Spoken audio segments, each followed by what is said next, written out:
At the very northern edge of Europe, there is a land that the sun forgets for 2 whole months, Finnmark, Norway, where winter is not a season, it is a living creature.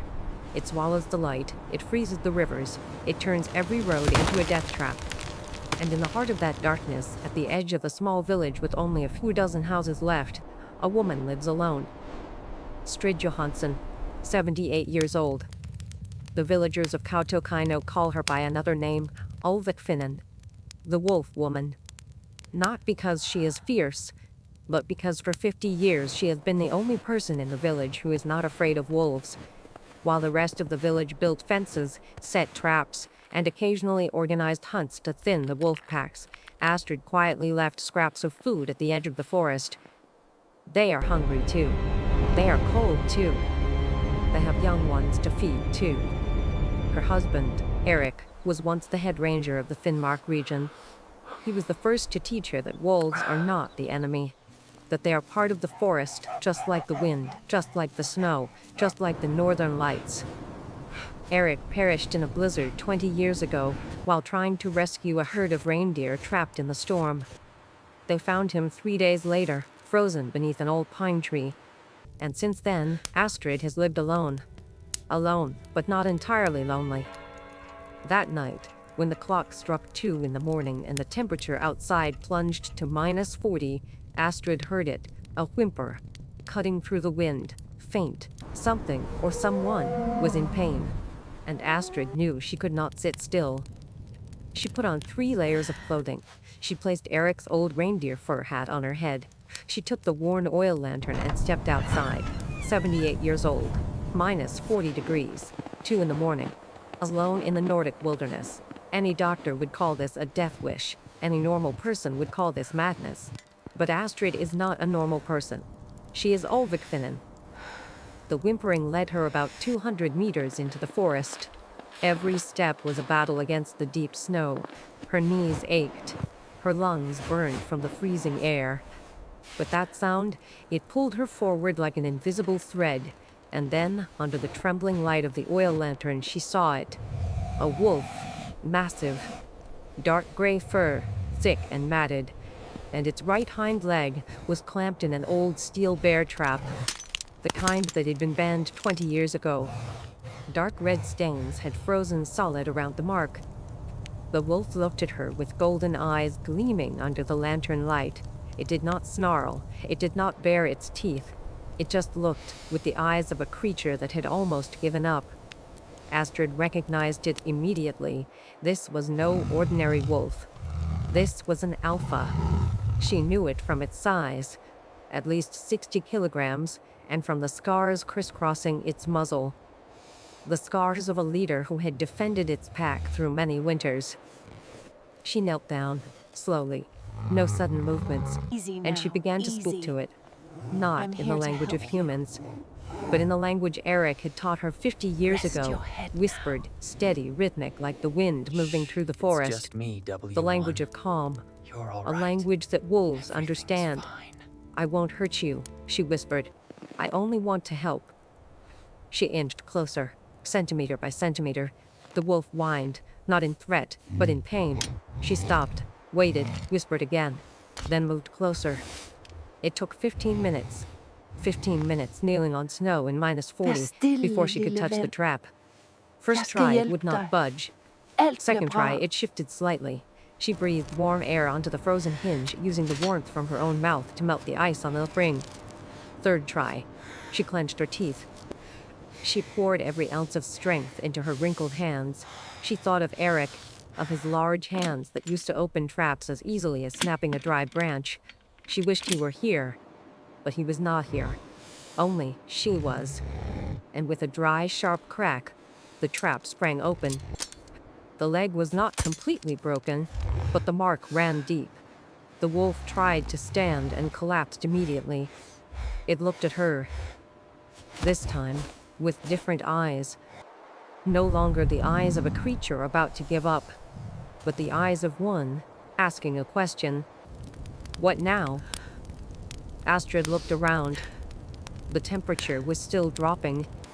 The wolf could not walk. She could not carry it. She did what anyone else would call insane. She unwrapped her favorite knitted scarf and used it to bandage the wolf's leg. She removed her outermost coat in -40 and lay down beside the wolf, wrapping her arms around it, using the warmth of her own body to keep it alive. A 78-year-old woman lying on the snow, embracing a wild wolf in a Nordic forest at 3 in the morning.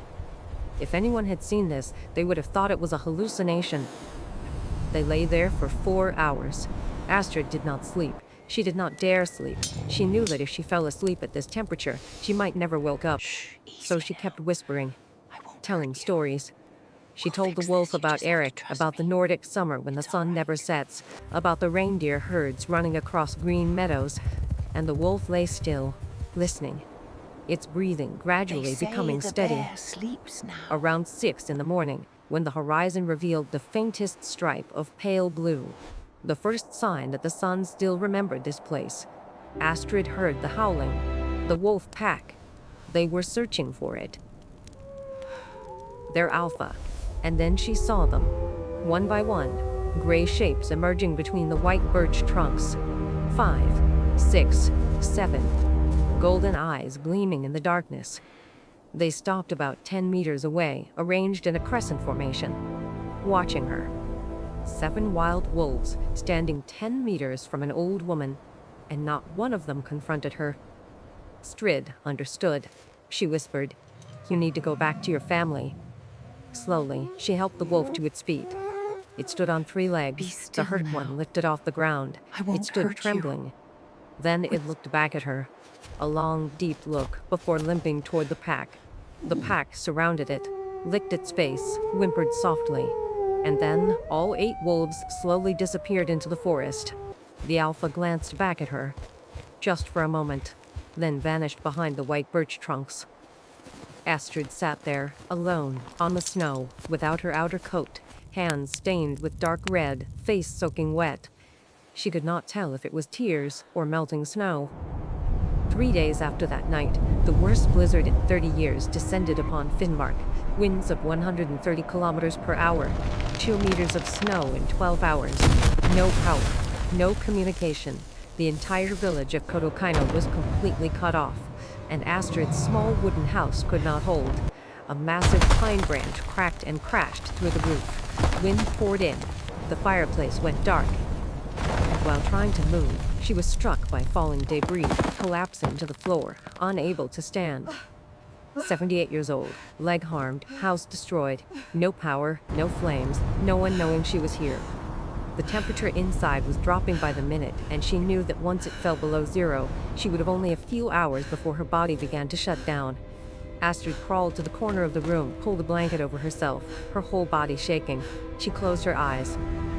And then, through the howling wind, she heard scratching, claws scraping against wood, hard, relentless, urgent. Not the wind, not a branch. Those were claws, scraping against wood, fierce, continuous. The wooden door, its hinges loosened by the storm, burst open. Wind and snow rushed in.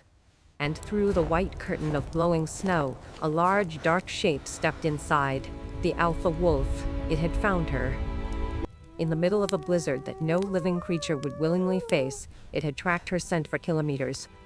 The tattered remains of her wool scarf still wrapped around its leg. It was limping, but it came. It lay down beside her, curled around her, warm, exactly the way she had held it beneath that birch tree 3 nights before. 2 more wolves stepped in, lying down right where the roof had been torn open, using their own bodies as a wall to block the wind for her. 3 wild wolves, sheltering an old woman. The next morning, when the storm cleared and the rescue team from Kautokeino finally reached her house, they found Astrid lying on the floor, alive, warm, beside 3 wolves. The rescue team froze in the doorway. No one dared step inside. 3 wild wolves were lying inside the house, and an old woman was stroking the alpha's head as if it were a pet dog. The alpha raised its head to look at them, rumbling softly. Astrid placed her hand on its head, murmuring, "It's all right. They are friends." The wolf fell silent. She looked at them, smiling, a tired but peaceful smile, and said, "You boys are late. Lucky I had old friends looking after me." As the rescue team stepped in, the three wolves rose to their feet, unhurried, unafraid. They walked outside, slowly, with dignity, as if they knew their mission was complete. The alpha paused at the door. It looked back at Astrid one last time. Its nose gently pressed against her hand, the hand that had freed it from the trap 3 nights before. Then it walked away. Astrid survived. Her leg had a minor fracture but did not need to be amputated. After 2 weeks, she returned to her house, its roof repaired by the villagers. And from that night on, the people of Kautokeino never again spoke the name Olvikfinnen with contempt. They spoke it with respect. Every week she left food at the edge of the forest, and every week, from behind the white birch trunks, a gray shape quietly appeared, limping slightly, but still standing strong. Still the alpha. That spring, it had 3 new pups, and perhaps, just perhaps, on those long winter nights when the wind howled through the forests of Finnmark, it still howled louder than the rest of the pack, not as a threat, but so that Astrid, warm in her wooden cabin by the fireplace, would know that it was still there. There are bonds that need no language. There are debts that need no promises. At the very end of Europe, in a forest that humanity has forgotten, an old woman and a wolf taught the whole world a lesson. That kindness is never wasted. It may be lost in a blizzard, buried under thick layers of ice, but it always finds its way back. Always. This video is an emotional short film and is entirely fictional, created by me. It is not intended to cause harm to any animals.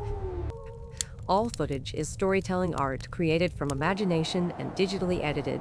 This video is fiction and is not real.